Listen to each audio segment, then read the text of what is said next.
It's time for The Story Behind the Person, featuring lively, in-depth conversation with compelling guests from our community. And here is our host, Jonathan van Bilsen. Hello and welcome to this episode. My guest today is Margaret Ayres, the Executive Director for Big Brothers, Big Sisters of North Durham. We'll learn all about Ms. Ayres' great ability to operate a very successful nonprofit organization, as well as the story behind this highly motivated individual. We'll be right back after these messages. Top care with top stylists. Book your next hair appointment with Port Perry's award-winning hair salon, Rosario Greco Styles. The hair experience you deserve. Book today. Call 905-985-0099. Not all Canadians have the time nor desire to manage their finances, and often that responsibility is up to financial professionals. Our goal is to help Canadian families achieve a happy and successful financial future. Visit us, the McClellan Financial Group of Asante Capital Management. Welcome back. As I mentioned, my guest today is Margaret Ayres. She's the Executive Director of Big Brothers, Big Sisters for Durham Region. Margaret, welcome to the show. Thank you very much, Jonathan. So I see your photo in the newspaper and magazines all the time. So you've got to be one of the most popular people in the entire city of Port Perry. I am not.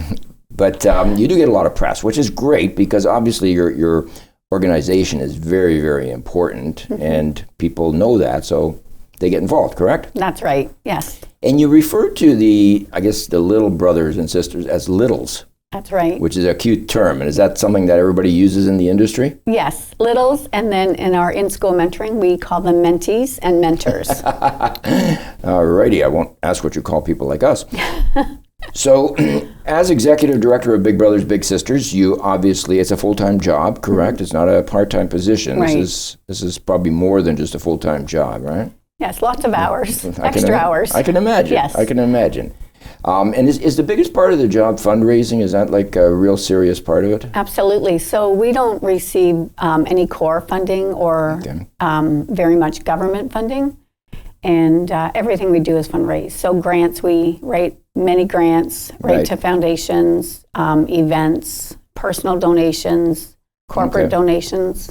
Wow. Yeah. And do you find people pretty well willing to dig in their pockets? Absolutely. Well, where we are, for sure, our community is so amazing. Big Brothers, Big Sisters of North Durham, we serve Scugog, Brock, and Uxbridge Township. Oh, okay. And they are a wonderful community to work with. Oh, great. Excellent. So there's no government handouts then? Not very much. I'm surprised. No. So let's take a look at Margaret Ayres. You were born in Toronto. Yes. You're one of 6 children, it says here. That's right. That's amazing. Your dad was in real estate, your mother was in retail, and they were really, really involved in the Knights of Columbus, right? Which That's is right. the fundraising arm of the Catholic Church? Yes. Wonderful. So what did that mean for you growing up? Well, that meant we went to a lot of events. And really, I think that's where I had it instilled in me about giving back to the community, because they were always doing different things. My dad was also involved with St. Vincent de Paul. Okay. So at Christmas time, our basement would be filled with different boxes with food in it, and we as kids would sort them, all the vegetables, all the fruit, and stuff like that. So we got involved with my parents, is how I really think I started. Oh, excellent. Excellent. And when you say we as kids, like all of your siblings were involved in this? Yes. There's no option there, was there? No option. No. Because I noticed a couple of events that I've been to where you've been in charge. 2 of your sisters usually tend to sort of get roped into helping out as well, right? Yes, absolutely. And I'm sure they enjoy it. Yeah, they do. Donna, Leslie, and Kelly, 3 of them I have come to every event now. Leslie moved to Port Perry. From Georgetown. Just so she could help you out. So she could help, and she didn't have to drive as far at nighttime. So so she came and helped out. Well, that's nice, though. So you went to Wexford Collegiate, which I have not heard of, but I'm assuming it's in Toronto. So, yeah, it's in Scarborough. Okay. I like to keep our Scarborough name. It's in Scarborough. Right. And it's now an art school. Oh, is it? It was big in art when I was there. Right. I wasn't there a lot. I really wasn't a great student. You skipped out a lot, did you? I did. Okay. Yeah. Well, that's interesting. I turned out okay. You did. I don't have that written down here, so that's interesting. So what did you do when you skipped school? Oh, went fishing and hung out with bad people. No, sorry, I was good. Just I wasn't a great student. There's a lot of fishing in Scarborough. Yeah. No bad people, but a lot of fishing. A lot of fishing. So I understand Mondays and Wednesdays you'd go to Richmond and Parliament. Oh, yes. And you did surveys about people buying groceries. I did. I was the one that would call you at dinner time and say, do you have 10 minutes to do a survey? Yeah, that was me. Yeah. Wow. So now, is this when you were going to high school? Yes.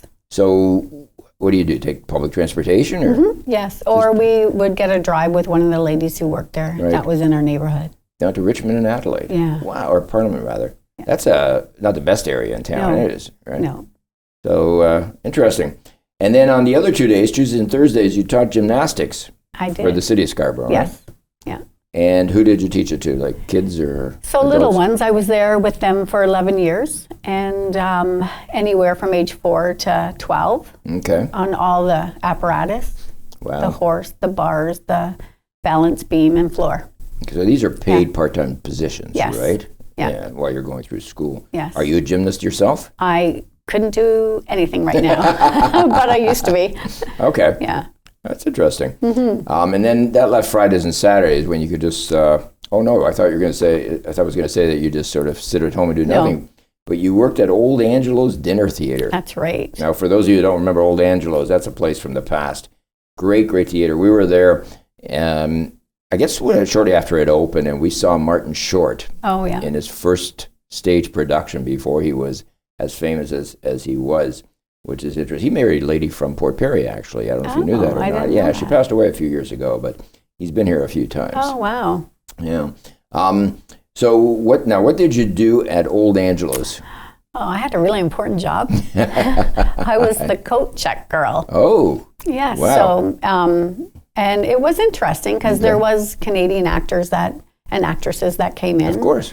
And so that was fun to see them. And anybody that you remember that was famous? I remember Jack Duffy. Okay. And I remember Dinah Christie. Wow. Yeah. Wow. So how about Donald Sutherland? Was he a frequent visitor? I don't think I ever seen him.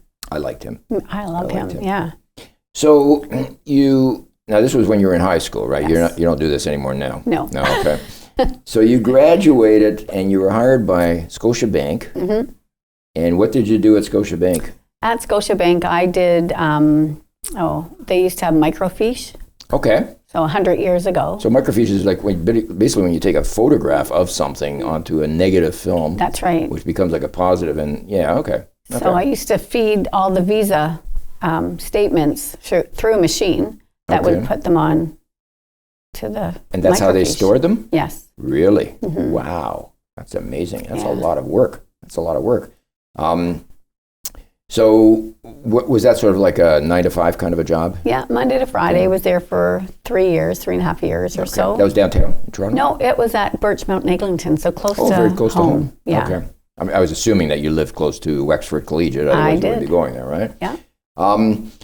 So then I've got here on weekends you became the receptionist at CARD, which is the Community Association for Riding for the Disabled. Yeah. Now, is this riding motorcycles or? No, it's horseback. Horses? Yeah, so it's therapeutic horseback riding. Okay. So my cousin was actually the executive director there, and John, and he needed someone, so I went and worked there, and then he hired me full-time, and I helped with events, reception, that sort of thing. And then one day he came in with a pile of books, and it was a nonprofit as well. Okay. And he came in with the payables and payroll and said, here you go. And I'm like, what's this? He goes, I'm going to Florida. I'm like, great. When are you coming back? He goes, I'm not. Oh my gosh. And then he left, and then I kind of filled in until they got an executive director. So I learned a lot during that time. Right. And it was it's a great program. It still runs. It's in G. Ross Lord Park.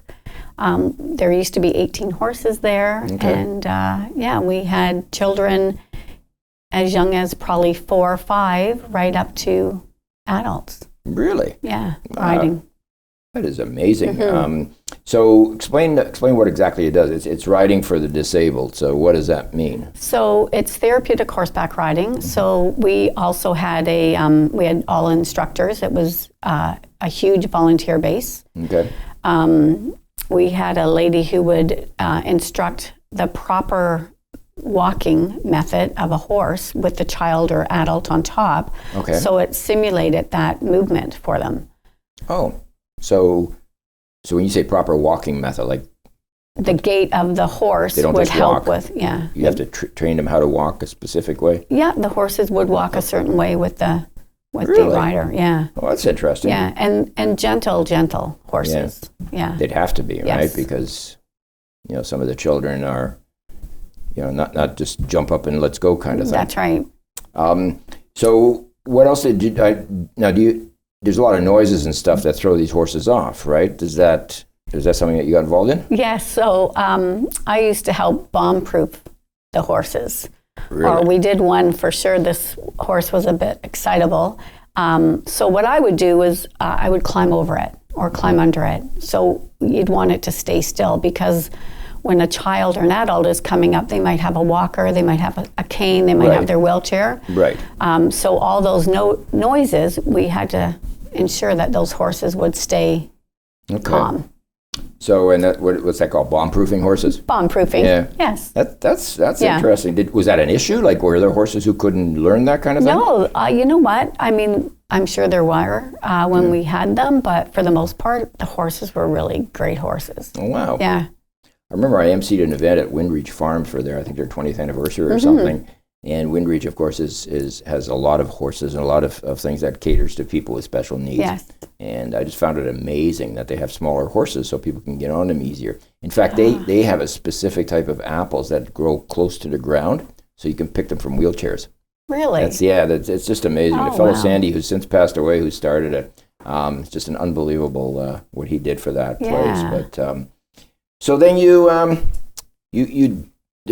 took up the director's position for just helping, helping a out, little bit, yeah. but a little bit of everything, and that was for what, 12 years or so? Yeah, I was there for 12 years. Wow. Yeah. And you had a friend who was up in Port Perry, right? That's how you discovered Port Perry, because they had dances up at Gretzky's every weekend, and you'd come and visit. Yes. And I understand you met somebody there. I did. I met my husband there. Right. So Mike. He was working there? He was working, doing trailer sales. And okay. Yeah, and it's a great little park. Right. Oh, yeah. Nice that's little awesome. trailer park. They used to have dances all the time. And Love at first sight. love at first sight. Right. Kind of. Except I've got a note here that Mike said that you stalked him for quite a while. I really didn't, but yes, I probably did. Yes. Yeah. Okay. So how long after were you married? Like just about 3 years after I met him, we got married. Yeah, and we have 4 children. You do? Yes, I have 4. Congratulations. I have 2 boys. My bookends are the boys, and the girls are in the middle. And Wonderful. I have 3 beautiful grandchildren. My goodness, someone Yeah. so young. We're going to take a break. I'm going to stop you right there. When we come back, we're going to learn more about Big Brothers. Great. So hold on. We'll be back right after these messages.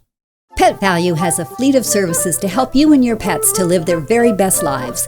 Visit Pet Value in Port Perry to discover a world of expertise, friendly staff, and everything you need for your pets.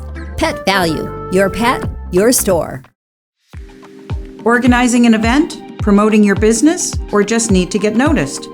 At PP Print, our sale flags, lawn signs, and car branding will get you the attention you need. PP Print, more than just printing. At Voss, your independent grocer, it's all about hometown living and shopping. Owned and operated by Terry and Christine Voss, their newly renovated Port Perry store carries many local items to support our town and its residents. Welcome back. Our guest today is Margaret Ayres. She's the executive director for Big Brothers, Big Sisters of North Durham. Margaret, welcome back. Thank you, John. So I'm intrigued with your history because you've done so many different things, which is just amazing, so much experience that you've built up. So we left it off that you would come up to Port Perry to the dances, stalk your husband for a while, your husband-to-be, and after about 18 months you got married, and I guess you left your house at that time. Where did you go? Where'd you move? So from Scarborough, we came up to Port Perry, and Mike lived on the island. Okay. So we rented a house on the island. Okay. Is Mike from this area? No, originally from North York. Okay. Yeah. All right. And so we rented a house on the island, the Faith House, if you know it. It's on Platten. I don't. I'm sorry, no. And then from there we went over to Percy, and then from there we went to Seagrave, and then from Seagrave now we're in Nestleton, and this should be it. Enough moving. Yes. So, well, moving, especially with 4 kids, it's not an easy thing. And I imagine they're more grown up now, right? Absolutely. Yeah, 33 to 20. Something. Yeah. Wow. So you worked in King City, which is quite a commute, right? It's not around the corner from here. That was before the 407 was in, too. That's right. Yeah, it was an hour drive one way. Wow. And what did you do there? I worked at the Country Day School, so it's an independent school. It was a great job. Is that right? I worked in the business office, and I loved it there. And then a position came open at Big Brothers. And sorry, just back up. So the Country Day School, was that for little kids or for all children? Or all grades. Okay. Yeah. All right. So you got a good cross-section of kids. Yes. And you obviously like working with kids, or you wouldn't be involved in these things. Right. Well, and at the school, I was really just in the business office. I didn't have anything to do with the kids except seeing them in the hallway and stuff. Yeah. My girlfriend's son went there, and I told him that I was the headmaster. So for years, he believed I was the headmaster. I think it's headmistress. Yes, probably.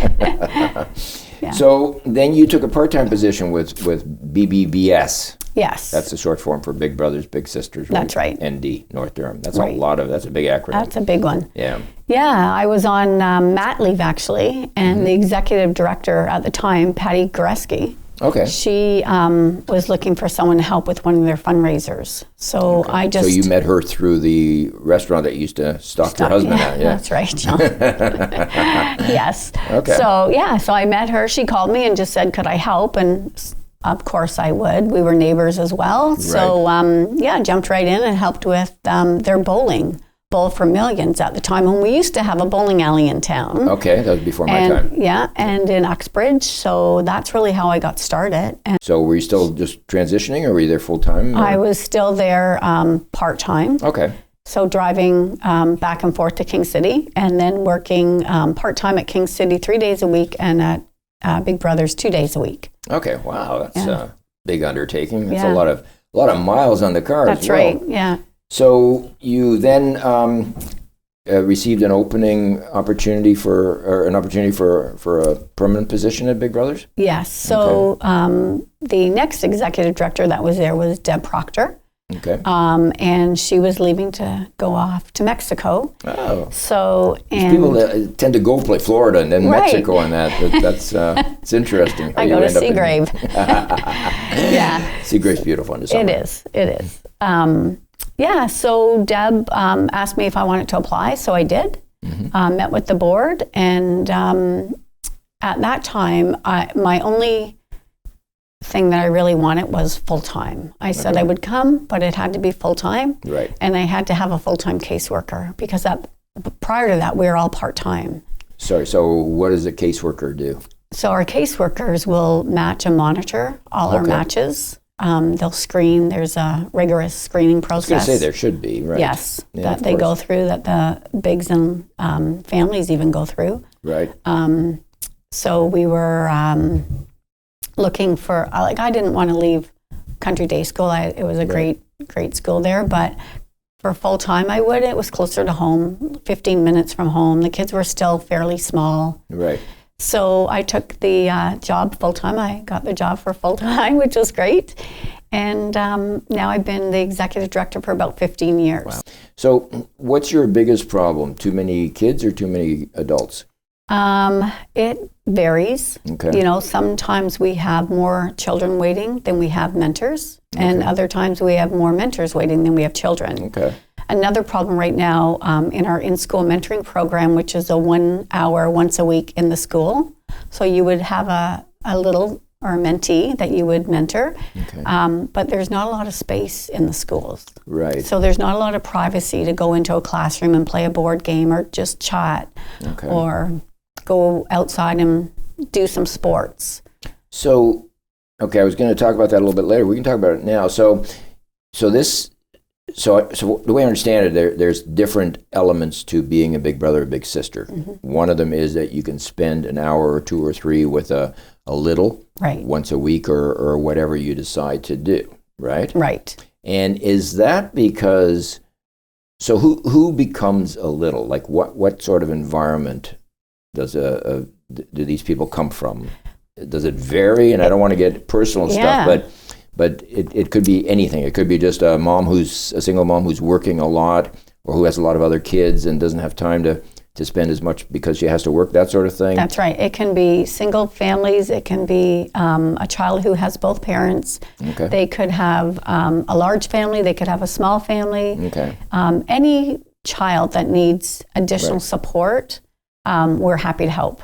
So, and I'm thinking from the perspective of a person who's thinking of becoming a big brother or big sister. It's not always a broken home, or it's not always some sort of a violent situation. It's just Not anymore. It used to be years ago. When you probably did it, you probably had a lot of single moms. Yeah, absolutely. And there were always issues. Yes. There were always issues. Yeah. absolutely. And now it's open to any child that can benefit from having a mentor. So that's one way of doing it. Then you said there's a school program with the mentees. Yes. And that's where you would go to a school and spend time one-on-one? Yeah, so you would go once a week for 1 hour and just spend time together. Okay. Again, playing board games, cards, crafts, whatever the mentee wants to do. Okay. And that's a great program. Right. I did it. Yeah. And I had to understand the whole process as being the executive director. I wanted to know what they went through and so how we screened. So you were a big sister too for a bit. Yeah, and now my little brother, so I was in school, I was a mentor to a little boy who was in grade 6 at the time, and I still see him in the community, so it's really great, and he's doing really well. Right. And I was also in school mentoring again in Cartwright School, which was close to home, so I would go there before I went to work for an hour. And I assume you pair big brothers with little brothers, not with little sisters, sort of thing. Like it's okay. We can cross-gender a female with a little boy, but not the other way around. But we don't. Yeah, and that makes sense. That makes a lot of sense. Because the world's a crazy place these days, and I'm sure that you've got a liability issue that you have to constantly be on top of, right? Right, and that's why our screening is so rigorous. And wow. That's great, though. So if anybody is interested, we're going to put the name and the information on the screen so that they can contact you. Excuse me. So Big Brothers Big Sisters, is it a Canadian organization? Is it worldwide? It's worldwide. It is worldwide, right? Yes. And in Canada, how long has it been going? Do you know? It's over 100 years. Really? Yeah. Do you have any idea how it started? Oh, I knew you were going to ask me that. It actually started through, I think, through the U.S. and then came into Canada. But yeah, it's been over 100 years that it's been here. Our agency in Port Perry, Scugog area and Uxbridge, Brock, has been here for 47 years. Really? Yeah. My goodness.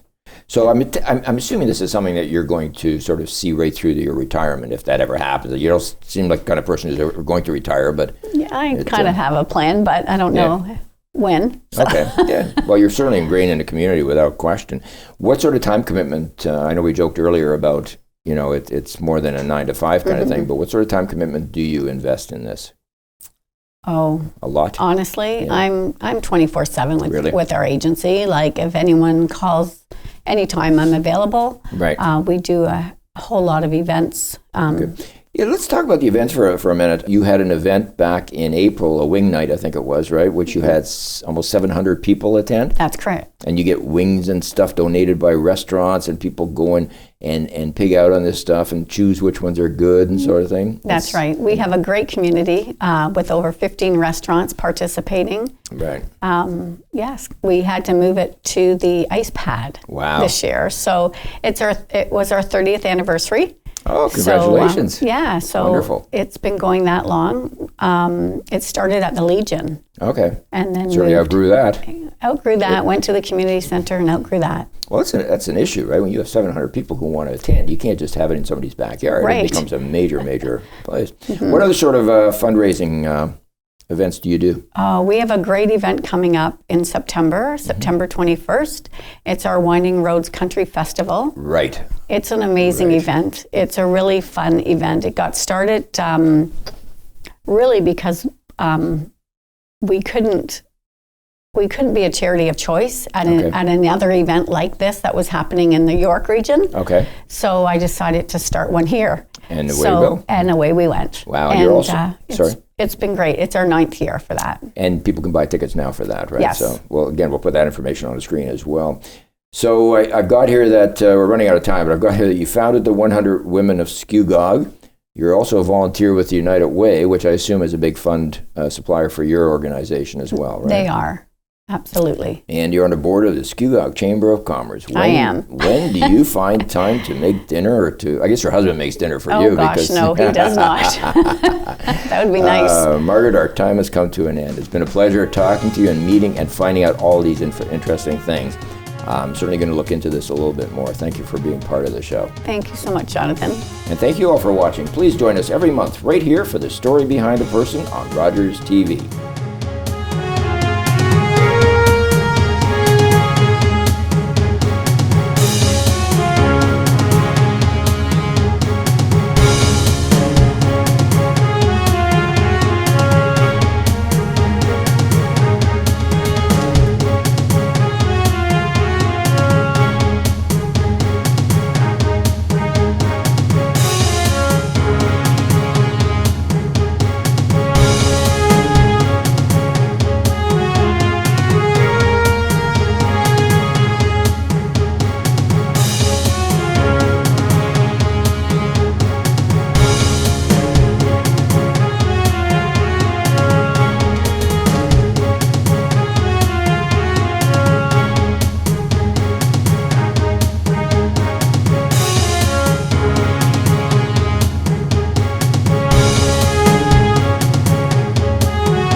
Want to know what's happening in Skugog?